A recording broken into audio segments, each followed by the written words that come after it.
Welcome back to another episode of the Neurodivergent Struggles show / podcast, whatever we're doing here. I'm here with my fantastic co-host, Emily, Hello. who has autism and ADHD. Just thought I'd put it out there if y'all didn't catch the earlier episodes. And today we're talking about limerence, which is something that people ask me about a lot. And I believe I have also experienced this in my life quite a few times. So that's what we're talking about today, and let's get into it. How do you feel, Emily? I feel great. Such a funny way to kick off a podcast. Say, this is Emily. She has autism and ADHD. Just to let the people know. just to let everybody know. Feeling good. Excited for our discussion today. This one definitely hits pretty close to home for me.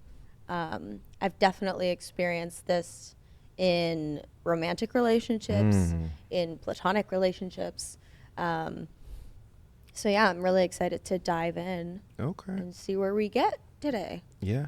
And before this podcast, or like a couple moments right before we went live, you asked me what the definition of limerence is. And I'll define limerence as having an infatuation with somebody.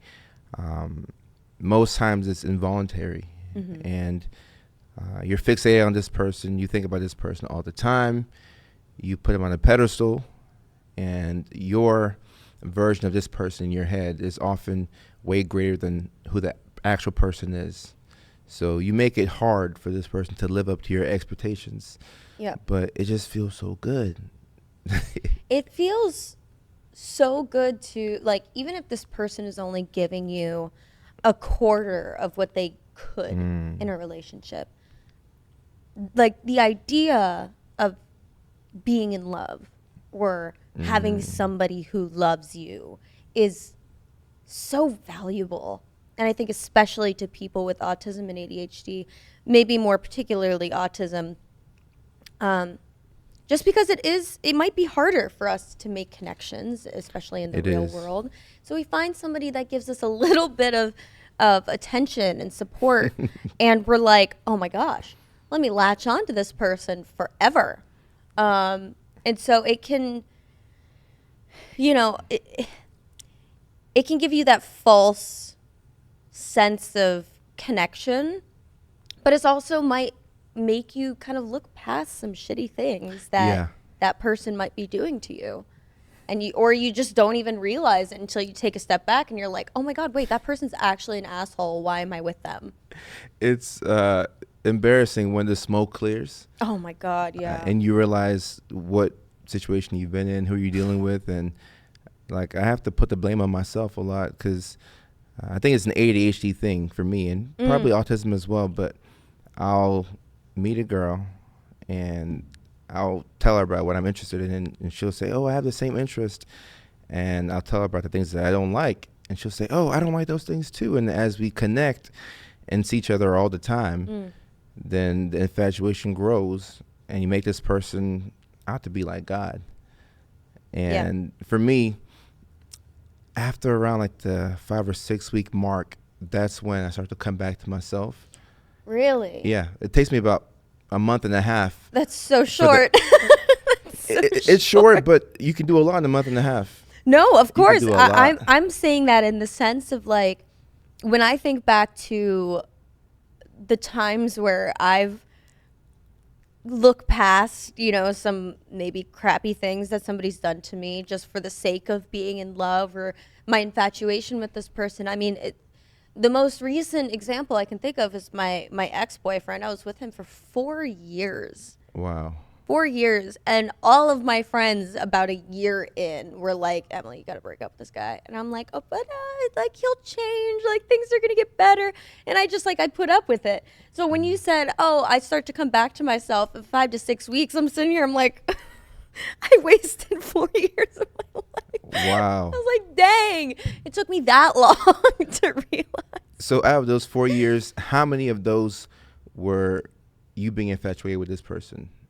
I think maybe around the 2.5 to 3 year mark is when Wow. I really started realizing, like, oh, this person actually just hates me. Like, why am I with somebody who just hates me? You know, like, we live together and everything, and it is like, you know, doesn't want to spend time with me, just goes to work, comes home, takes a 3-hour long nap, goes to the gym. We barely say 2 words to each other. I'm like, why? Like, I can see my future. If I get married to this person, I could see my future. I feel like we're already like a couple that's been together for 25 years and just hates each other. But they stay together just to stay together. I'm like, we're not that deep. Like, once I started realizing that, I was like, I don't have to be here. I don't have to be in this relationship anymore. And once I started realizing that, I definitely was like, okay, that's it. And I woke up to it finally. But my best friend Aaron sits here all the time, and he's like, hey, Emily, remember that one time that I told you to break up with your ex like a year into your relationship, and you stayed with him for like 3 years? Yeah, you remember that? I'm like, yes, Aaron, thank you. I do remember. Is Aaron a guy? Yeah. Well, see, when a guy tells you to break up with your boyfriend, it can be seen as, you know, dirty macking. Like, he's trying to get in the way. So sometimes you're not sure if they're looking out for you as a friend, right, or if they're trying to get in the way. Because if I'm dating somebody and she has a guy friend telling her to break up with me, then I'm going to be looking at that guy friend as, oh, he wants to get in her pants. Yeah. But he could have been giving you good advice. No, I do understand that. And I do understand that happens. In this instance, it was very clear that I should have broken up with him. And it wasn't just Aaron who was telling me, it was all of my friends. And I just it, like, girlfriends, like the whole thing. And I just, everybody. Yeah. I was so like I said earlier, I was so in love with the idea of being in love. That it was like, yeah, I didn't actually love him. I loved the idea of getting married and getting engaged and doing that whole thing. I didn't actually love him, though. That's a good way to describe Limerence. Yeah. Being in love with the idea of being in love. Yeah. Then you take a person and you make them bigger than what they're actually, what they actually are. Yeah. And before you know it, you waste 4 years of your life. Yeah. I don't want to say waste, but you spend 4 years of your life with a person that you don't really want to be with. Yeah, for sure. I mean, it's just like you latch on to those good moments, those happy moments, and you say, okay, well, these are good. These make me feel good. Like, he must be a good guy. But he just makes mistakes. And then you take a step back and you're like, no, actually, he's just treating me like shit this whole time. You know? So. And how much of a part do you think your diagnosis of ADHD and autism played in this whole Limerence 4-year-long relationship? Well, I wasn't diagnosed at this point. I had an inkling. You were undiagnosed, okay. Yeah, I had an inkling, but I wasn't officially diagnosed. I just recently got diagnosed not too long ago. So I guess I didn't really take that into consideration when being like, maybe this is why I am the way that I am. But now looking back on it, I think part of it was definitely kind of the idea of latching on to somebody, because it's hard to make connections and it's hard to go out and meet people. And, you know, you try to be this super extroverted person when you go out with your friends, but then, you know, somebody says something about the way that you talk to people and you're like, okay, well, I'm just going to retreat back into my shell. And, you know, so it is harder to meet people and like worry about the things that you say. And so when it comes to finding somebody that wants to date you, you know, you latch on to that. Yeah. So I think that it did play a role in me staying for a long time. And I think it was also the comfortability too. I didn't want to change. Yeah. I didn't want to have to. That's the autism. Yeah. Not wanting to change, wanting to keep that same partner. Exactly. Even though things are toxic. I didn't want to have to go through all the hassle of a breakup. I just wanted to stay in my apartment. This is when I was living in New York.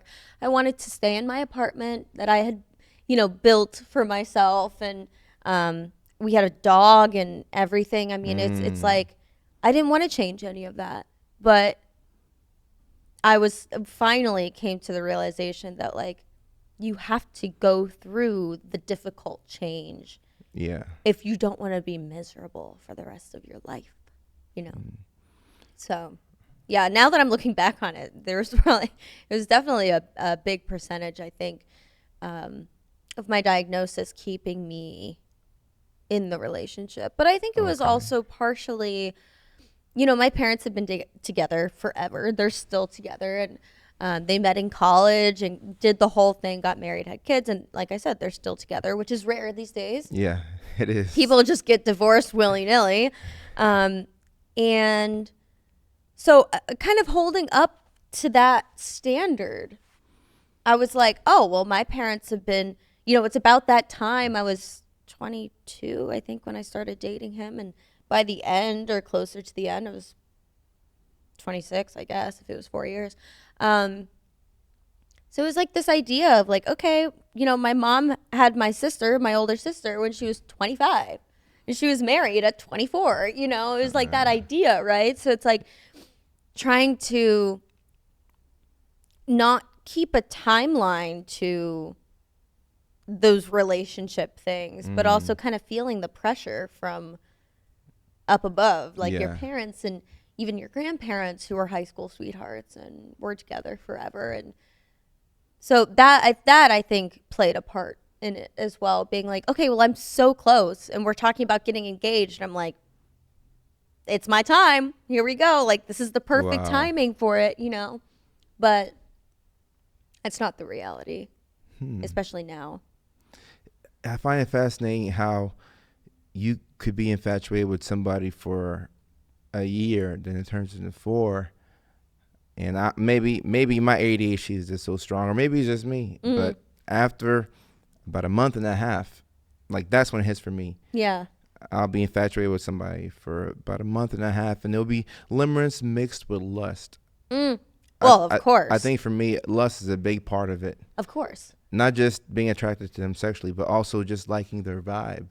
Yeah. Which makes it dangerous. And after that 6-week mark, I'm like, oh my goodness, what have I got myself into? We've gone a couple of trips. Like I come out the gate swinging.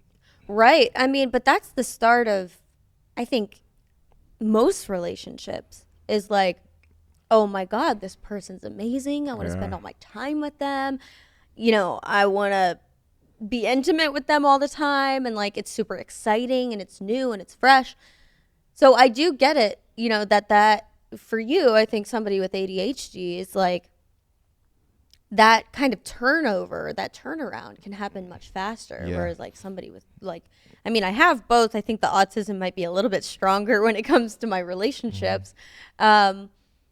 But yeah, whereas mine, it's like the slow burn of like, oh, well, I'm still kind of infatuated with this person. And I still like this trait about them. And then the next thing I know, it's been 4 years and, I think I'm definitely somewhere on the spectrum, but my ADHD is stronger than any autistic trait that I have. Yeah. Because I need change a bit more frequently. Oh, I mean, I know you love the change. Yeah. That's why he can't sit down ever. I can't sit down. I have to be doing something. I have to be working on something. I have to be, my hands need to do something. Going somewhere. Yeah, I have to go somewhere, even though I get tired of traveling. I just like being in multiple spots at once. And sometimes that's how my dating life is. But I would like to be in a long-term relationship. I've never been in a relationship longer than a year and a half. Yeah. And I'm 33. Right. So maybe I'm getting tired of, the same woman quicker than most. Yeah. I mean, but the reality too, and I think something that a lot of people maybe with autism struggle with now is that divorce is so common. 50% of marriages end in divorce now, which is insane. So it's like, I think gone are the days of people staying together for 35, 40 years. Yeah. I think people grow apart, and that's totally fine. Mm-hmm. And so less people are getting married, less people are having kids, because that kind of sticks you together still, even if you're not romantically involved, you're still having to, interact with that person. Yeah. So I think it's a struggle for some of us who kind of like that long-term thing to be like, oh, okay, so I can only stay in a relationship for a year and a half, and then I grow apart from this person, and that's okay, but like, I like that consistency of being with somebody for 5, 6, 7 years. But what does that mean for marriage? Does that mean you just bounce around, you know? I don't know. A lot of neurodivergent people, a lot of folks with ADHD and autism are into polyamory. Right. That's a big thing in the neurodivergent community. Really? Yeah. It's a huge thing. And there's this idea of compersion, which just means that you lack jealousy and you allow your partner to freely go and have their own experience. That's fascinating. The way it's termed is funny. You know, they don't say, oh, you can go out there and hook up with somebody. You can go have your own experience. Yeah. Your own experience. Yeah. And not to say that I'm polyamorous, but it has been hard for me to be in a relationship with one person. Well, it's the time that we're living in now. It's the place that we live in, right? Los Angeles. In Los Angeles, it's like, I mean, in New York, I would see it every once in a while. In LA, every other couple I meet, they're like, oh yeah, we're in an open relationship. Oh yeah, we're polyamorous. Oh yeah, we like to have threesomes on the weekends. And I'm like, this is so fascinating to me. Yeah. And just everybody here. Yep. And I was telling my sister too, because she was thinking about moving from New York to come to Los Angeles, and she's, you know, not had the best luck when it comes to dating. And she's like, you know, I think I'm just gonna find a nice California person and just, you know, live that kind of laid back lifestyle with that person.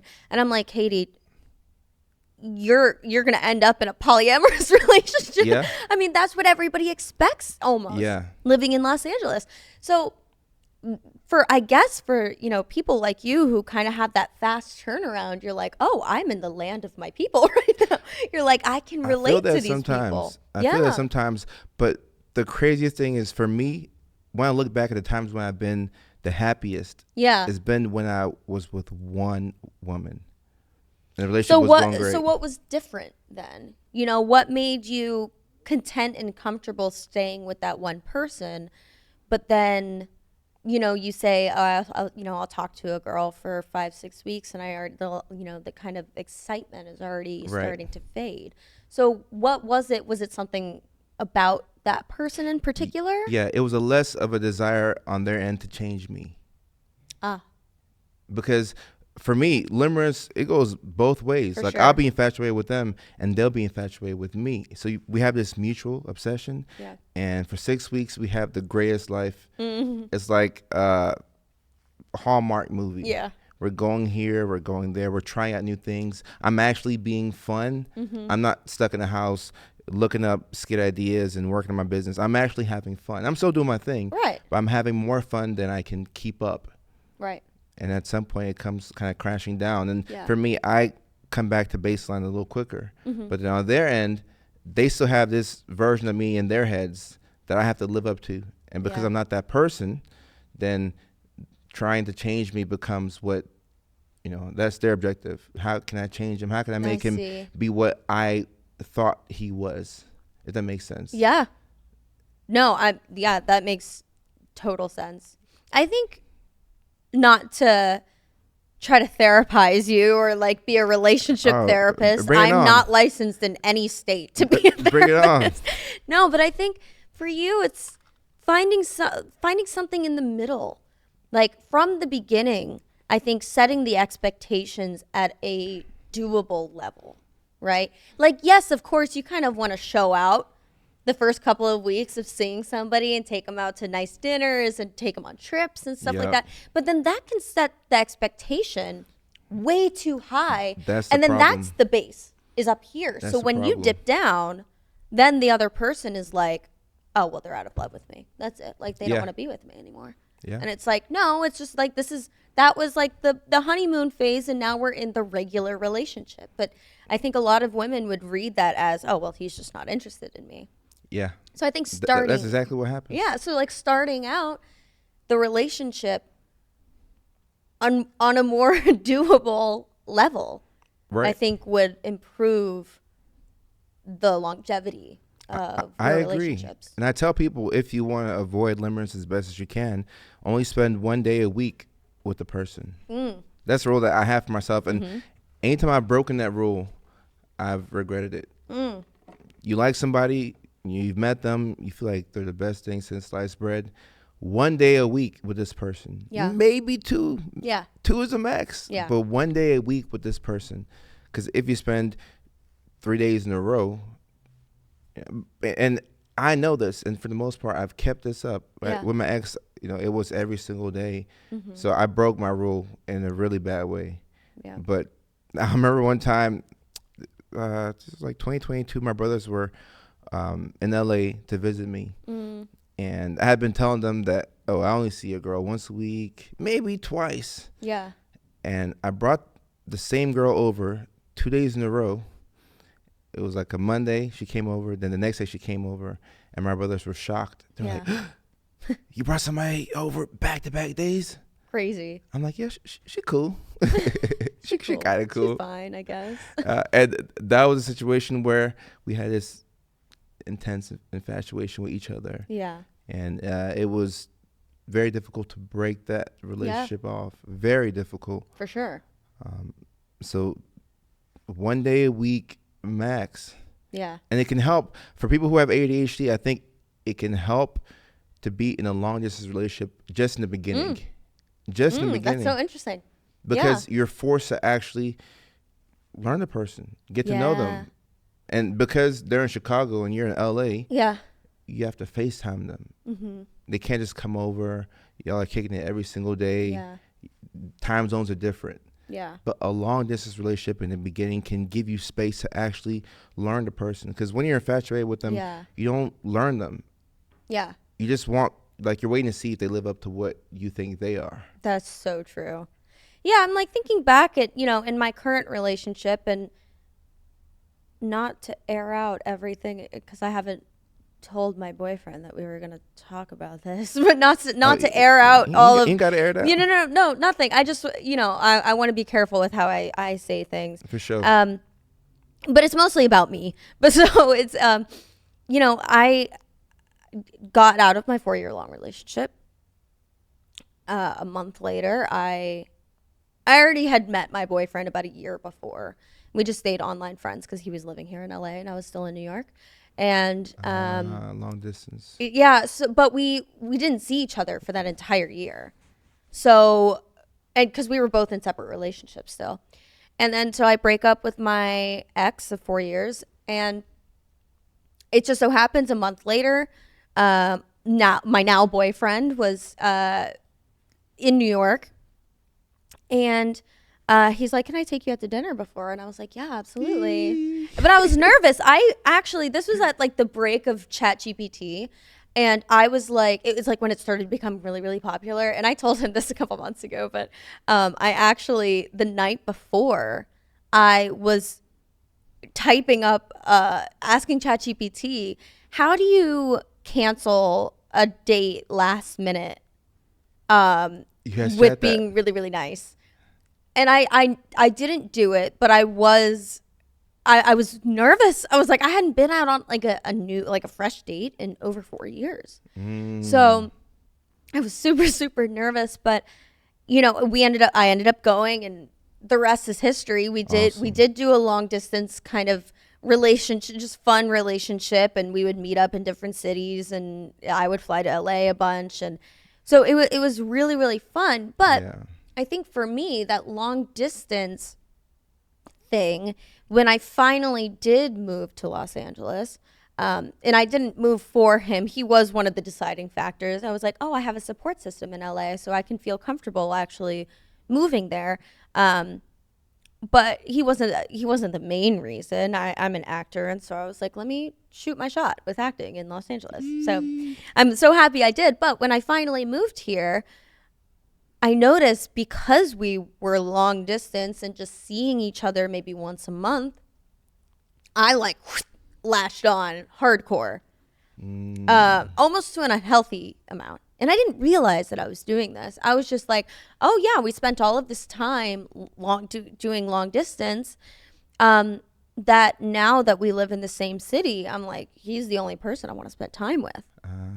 Okay. And so then that created kind of an unhealthy balance of, I wouldn't say like feelings, but I was definitely, I was coming out of a 4-year-long relationship where I was pretty much a housewife. I mean, I was working, but you know, like I was doing wifey duties on a girlfriend salary. You know what I'm saying? You were a stay-at-home girlfriend.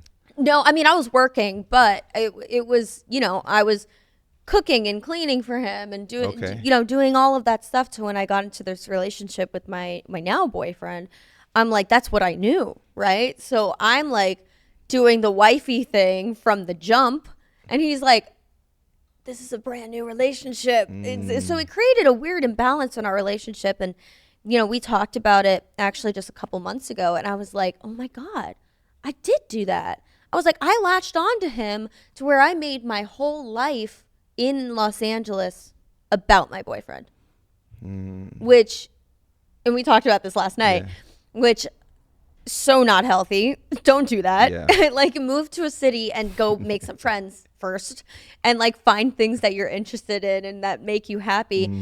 And at first I took a lot of offense to that, and I was like, what, I love you too much? That's crazy. That doesn't exist. Like, you can't be mad at me for that.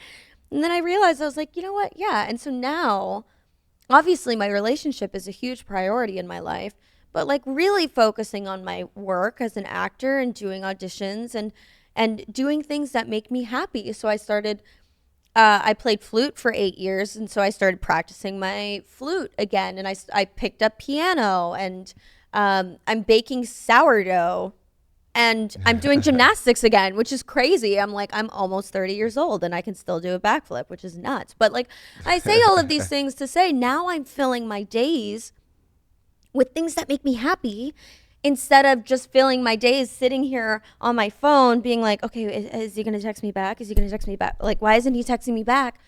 It's been 5 hours, you know, instead of freaking out about it and having that anxious attachment style.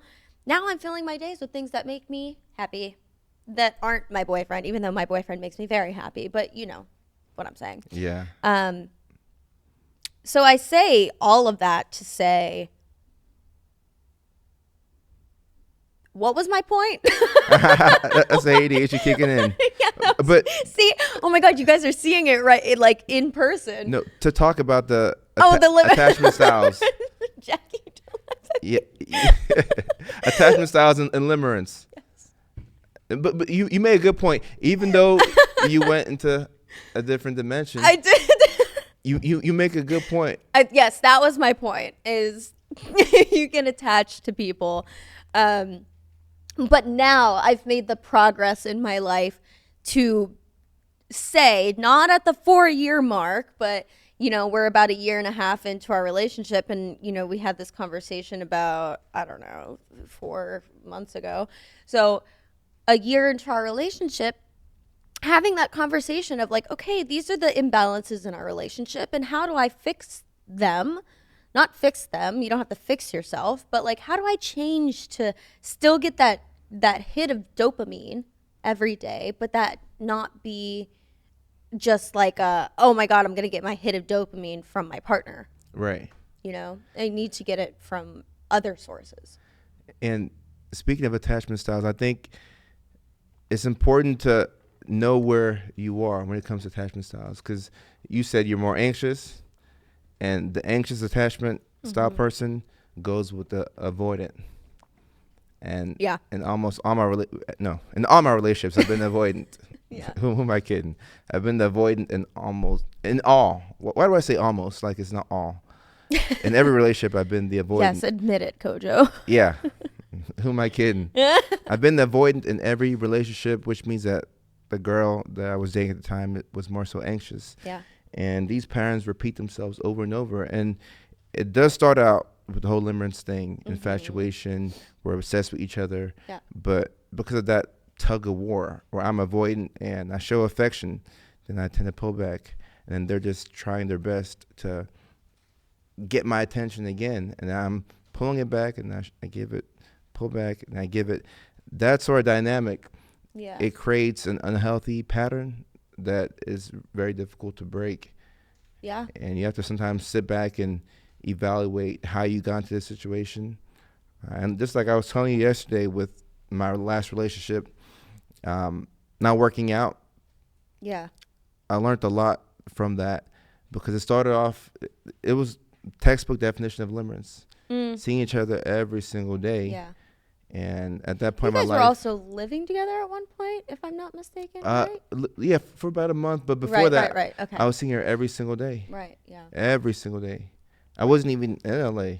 Right. I was seeing her every single day. And that's very unusual for me. Very unusual. Yeah. And as entertainers and people in this industry, that it's hard to find that balance because I'm always on the road.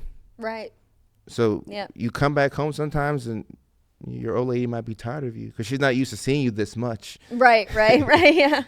So it's been an interesting dynamic, but I definitely think that being mindful of how much time you're spending with somebody in the beginning, and even while you're in a relationship, making sure that you're doing your own thing, because you lose yourself in a relationship, 100%. and then you forget. You can, absolutely. You forget what you enjoy doing. Yeah.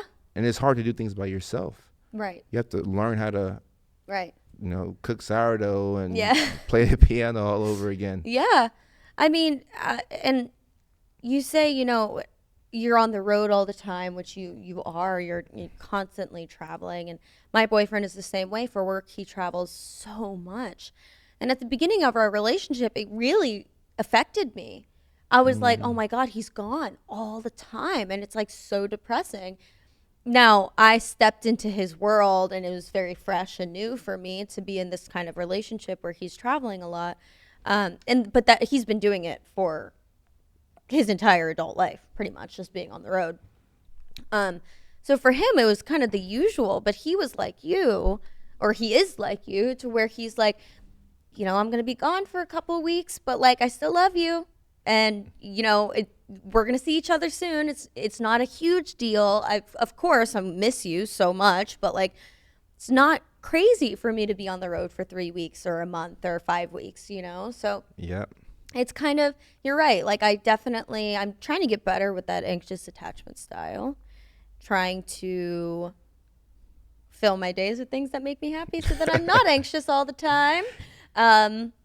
But that balance of attachment styles, I think, really needs to fit.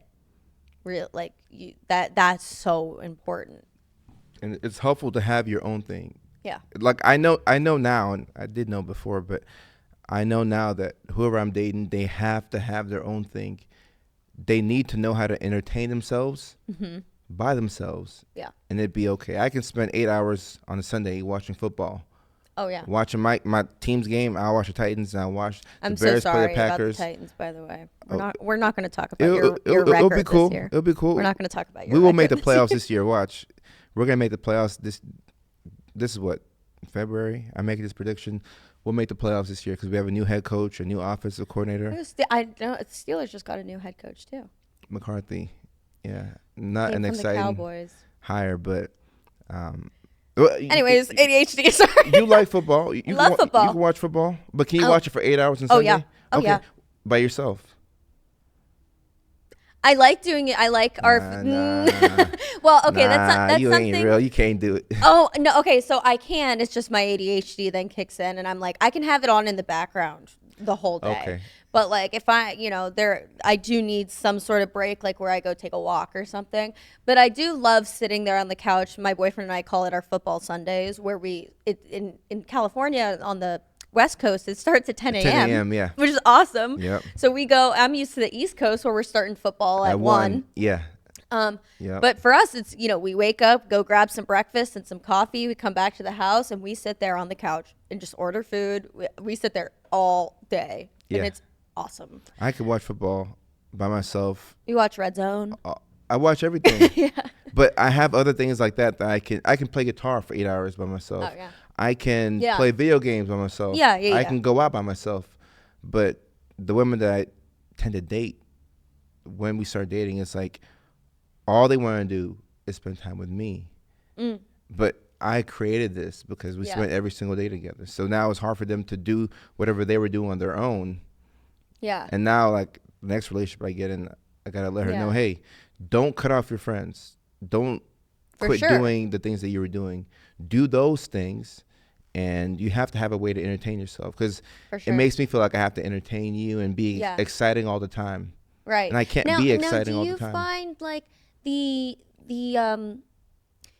when you're spending time with a person, I think there's active time being spent. So that's like going on dates and going out to the movies and you know, really making dates or your time together intentional. But then there's also the kind of not active time spent together where you're just sitting on the couch and you know, you're on the same couch, but you're both on your phones just kind of scrolling, and you like forget that the other person's there for a couple of hours, you know? So do you differentiate the two? Because I know, like for me, and this is something when my boyfriend and I had those conversations, is like, we need to make our dates and our time spent together more intentional. Because for him, it was, you know, we're spending time just sitting on the couch after he's done working, and we're watching a show or we're watching a movie. To me, it is time spent together, but it's not intentional time. And so that doesn't count for me. Okay. You know, or it didn't in the past, where that didn't count for me. To where like the weekends would come or whatever, and I'm like, oh, let's go on a date. And he's like, babe, I've seen you like 5 days out of this week. And I'm like, yeah, but I was just sitting on your couch when you're done with work. Like, we didn't actually spend any time together. He was like, we spent time together. So do you differentiate the two? In the beginning, I do a pretty good job of that. And as time goes on, they start to blur. And then we're spending time together, but we're not being intentional. Yeah. And if you're living with somebody, that tends to happen a lot. Oh, yeah. But even then, I think 1 or 2 days out of the week, having a dedicated time to where you're doing things with your partner, giving your full attention, that's still helpful. 1 to 2 days a week, even if you're living together. Because if I'm living with somebody, I can't be intentional and spend active time with you 3 days a week. Even 2 days is a stretch. 1 to 2 days for me. It sounds weird that I have to put this into like a formulaic thing, but 1 to 2 days, I think is good. And like in my last relationship, we would have movie nights. And when I was, you know, here and then she's not in LA, then we would, you know, do it on Discord, watch the same movie on Discord. So that was progress for me. Yeah. I'm proud of that, because for me to put down what I'm doing and to spend time in a relationship, sometimes you feel like it's a lot, but that's still progress. Because if you're dating somebody, they're going to require some of your time. So that's the balance that I'm looking for. But I think I can mitigate a lot of this by having somebody who has their own thing. Maybe they're just as busy as me, and then maybe I've never been in a relationship where I'm trying to fight for her time. It's always the other way around. Maybe that's what you need. Maybe you need somebody busier than you to get that person like yet. to be. I know that would be busy. really difficult to find somebody busier than you. But if you could, I think that would like give you the like fighting for her time. That makes almost like the fire build. Yeah. Between you two. That's interesting. And Roberto gave a good example of that. He said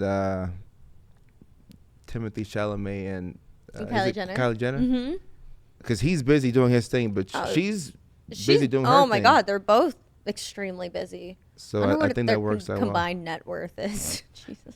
Pretty nice. That's pretty nice. Pretty nice. Yeah, I know. I do wonder that. I'm like, how do you balance that? Like two people that are famous, really famous, and Timothy's out filming 1 million movies a year. Kylie's doing a bunch of stuff and working with like all of her millions of brands that she has. I mean, how do you even find time to just like sit on the couch together and like watch a movie? It's hard, but the time that you do have together, you don't fumble it. Yeah, it's valuable. You're very intentional with it, because he's flying all over the country and she's doing her thing. So they may have to say, okay, let's meet in Dallas on this random Saturday and spend time with each other. Then you really value each other's time. But when you're your time is all over the place. Yeah. And they're waiting for you to get off. Like that was my issue. Like I'll bring somebody into my world and then I'll still have to be me, but then they're waiting to spend time with me. You know, of course, it's the whole anxious and avoidant sort of thing, but the way that you start a relationship is very important. And I've learned with women, you can't start it off a certain way and then all of a sudden you go back to, you know, emails and not spending time with her. You have to be at a pace that's sustainable. For sure. So you can kill limerence by having a sustainable pace in the beginning. Yep. Don't do too many big things. Yep. And I'm talking to myself, Kojo, don't start flying everywhere. Don't start spending all this time with her. Focus. Don't love bomb. Don't love bomb. Yeah. Yeah, it's a love bomb for sure, but it's a mutual love bomb. Of course. I'm not saying you're doing it like in a toxic way. Yeah. But yeah, I think finding that balance from the very beginning. Mutual love bomb. It's a mutual love bomb. That's a great way. Those are some of the funnest relationships in the beginning. The mutual love bomb. The mutual love bomb, but then those end up fizzling out so quickly. But But you value the time you had together, and it was probably really fun. We do, and we've made a pact to love each other as much as we can for 6 weeks. And that 6 weeks is a very fun 6 weeks. Oh, I'm sure it is, Kojo. I'm sure it feels really good. But I know at the back of my head, I'm like, okay, I'm going to go back to being myself at some point. Dang. And there's going to be a problem. Yeah. Yeah. I feel you. But no, we're getting to the end of the episode. Let's read a Facebook text post, and then I'll answer a question. Okie dokes. The mutual love bomb. I got to do better. Yeah. You got to work on that. I won't, but I'm kidding. Won't? I will. You won't is crazy. I will. No, I know. Okay, Facebook post. The neurodivergent urge to find clothes that actually feel good and then buy them in multiple colors or multiples of the same one because comfort has been achieved. I do that all the time. Yeah. And I was happy to see that my Facebook audience can relate. Oh, yeah, for sure. I had a lot of likes because when we find clothes that finally fit, you don't want to deviate. Like I'll buy the same, like all my suits are like the same, style. Same material. Yeah. It'll just be in different colors. Yep. Like I know that this fits me good. This is black. So I get the same one in navy blue. Yeah. And I get the same one in gray. Yep.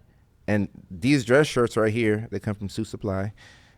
I really like these ones better than the ones at H&M or anything you can find at Macy's. Yeah. So now I'm going to go get the same shirt, but in blue. Yeah. And in gray. Right. And I do that with even my wife beaters. I tend to get the same thing over and over in multiples. Yeah. And I wear the same clothes over and over again. Because it's hard to find a good pair of jeans. Oh, yeah. My boyfriend is the same way. He basketball shorts and a Under Armour cutoff. That's his daily his swag wear every single day. It's odd to see him not in that. Because he just found what fits him well, that he feels comfortable in to do what he does, and it works. And then when he finds something else, like these really soft T-shirts that he found, orders 7 of them. Yeah. And then he's like, okay, those are my nicer T-shirts. He might be neurospicy too. Oh, for sure. Because for sure, just undiagnosed, but for sure. Think about it. If y'all connected, neurodivergent people hang in packs. Oh, yeah. So a lot of times when you look back at who you've dated, they could all be somewhere on that spectrum. Oh, yeah. The TISM got him for sure. Okay. The TISM got him for sure. That's why y'all are compatible. Exactly. No, we definitely are compatible with the autism and the ADHD. And, yeah. Okay. We're neurospicy. And before we get to the Q&A, I have a question for you. Yes. I just thought about it. Okay. So being autistic yes. and, me knowing about how autistic people don't like change a lot, how are you with change and specifically your hair? I know. You guys have seen, God, over the time that Kojo and I have been working together, I had long brown hair. Yeah. I had long kind of all blonde hair. Short all blonde with my roots coming in, and then I had this short, and then this with my extensions. I mean, I've had a bunch of different hair colors over the last couple of months. Usually, I mean, I loved my dark hair, but I did the blonde for acting purposes, just because right now in these vertical dramas that I do, they definitely like the girl next door vibe, which is long blonde hair, and it definitely helps you get booked and work more. So that's why I got stuck in antagonist vertical jail, where I was just playing the villain in every vertical. Okay. And it was very like soap opera acting, which, you know, it's fine and it's fun, but it's unless you're the lead, you don't really get like substance. Got So it. I was like, oh, okay, well, I need to change up my look a little bit. So it took a while for me to get there, but I will be sticking with this for the time being. Okay. Yes. And when you look at yourself in the mirror, you've become accustomed to this look, right? Yeah. Yeah, I Okay. love this. I love this. It is a nice hair color. Yeah, thank you. It really like, I mean, for those of you who are like on the TikTok when we started working together, on the TikTok, I sound like such a boomer. I don't know why I said it like that, but but anyways, for those of you that were on TikTok when we first started working together, yeah, it was that dark hair that was my comfortable thing, but I definitely have like brightened up my look, and Okay. yeah, so I really like this. Cool. Shall we get to our question? Yeah. Let's get to the question. The question's kind of long, but it has to do with skill regression and autism, so I'm looking forward to it. Yes. Okay. Hi, Dr. Sarfo. Is that how you say your last name? Yeah. Oh, nice. Okay, I Sarfo. didn't know. Yeah. Okay, cool. Hello, Dr. Sarfo. I'm autistic and my husband is Autistic? Yeah. What is that? Neurotypical, somebody who doesn't have autism. Oh, I've never heard of that. Okay, cool. We'll say neurotypical. I am high school. I can't talk today. I am high masking level 1 and late diagnosed, kind of like me. Recently, I've experienced an extremely traumatic event, something I will never fully recover from. In addition to that, I am in menopause as I had a hysterectomy. So with all this being said, I'm experiencing a tremendous amount of autistic regression. I can't function like I used to, and my husband just doesn't understand why. Can you please make a video directed at the neurotypical spouses of an autistic person explaining autistic regression? I need someone to explain to this man that I am not putting on a show, that I am truly struggling, and here is why. Autistic regression is a real thing, and I need his support, not his doubts and judgment. Please include the importance of spousal support if possible. Thank you.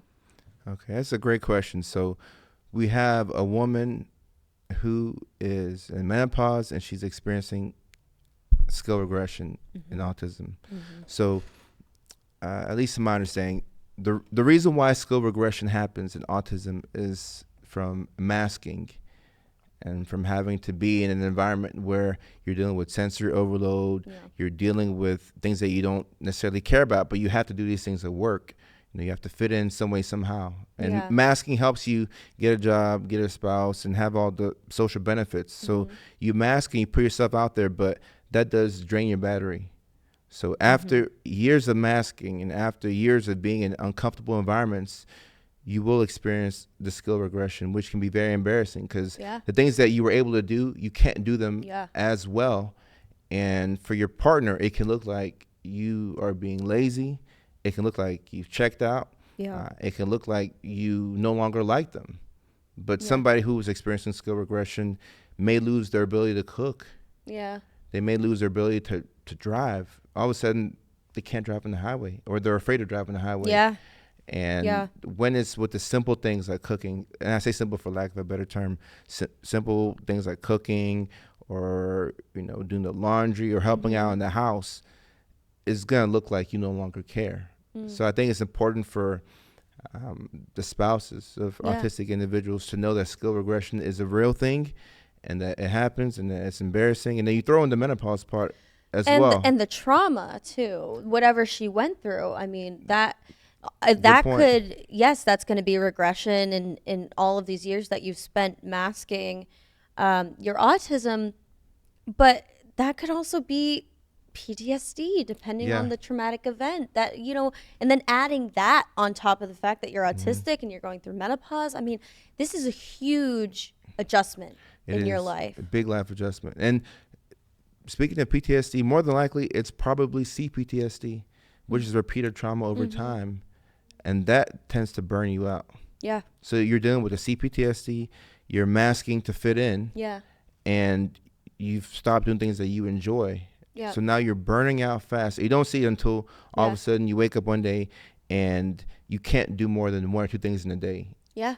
At one point you could do 5, 6 things Yeah. and you were here and there. Now just getting 2 things done in a day feels like It's a big overwhelming. win or an accomplishment. So Yeah. I think it's important for spouses to understand that.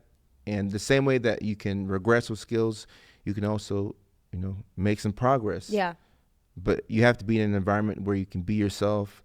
You have to be given the opportunity to be by yourself when you want to be by yourself, and also finding people that you can be you around without having to mask and without having to, Right. you know, fake laugh at things Yeah. if they're not funny. Just Yeah. being you Yeah. is incredibly healing. Yeah. That masking takes so much energy Yeah. from you, where you don't have that energy anymore. burnt out. If you're burnt out, you should totally feel free to be yourself, and your partner needs to go along with that.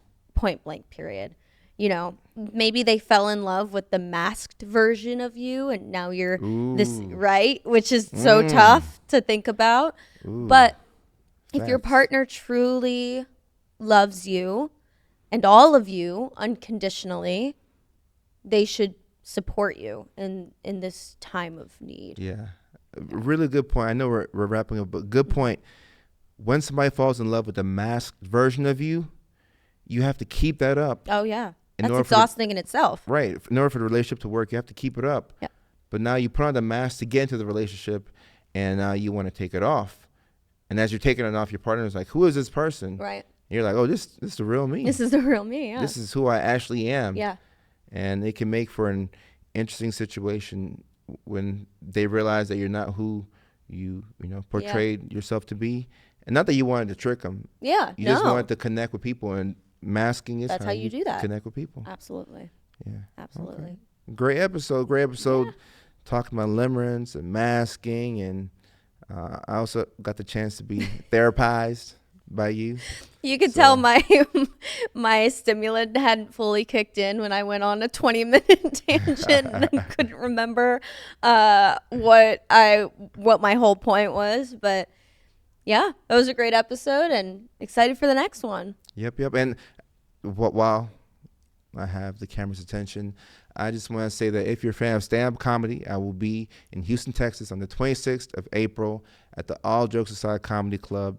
It's going to be 8 p.m., so make your arrangements. Come on out. I'm looking for my neurodivergent individuals. The next month, we will be in Nashville, Tennessee at the Zanies Lab, and that will be May 31st at 6:30 p.m. Doors open at 5:30. Try to get there on time.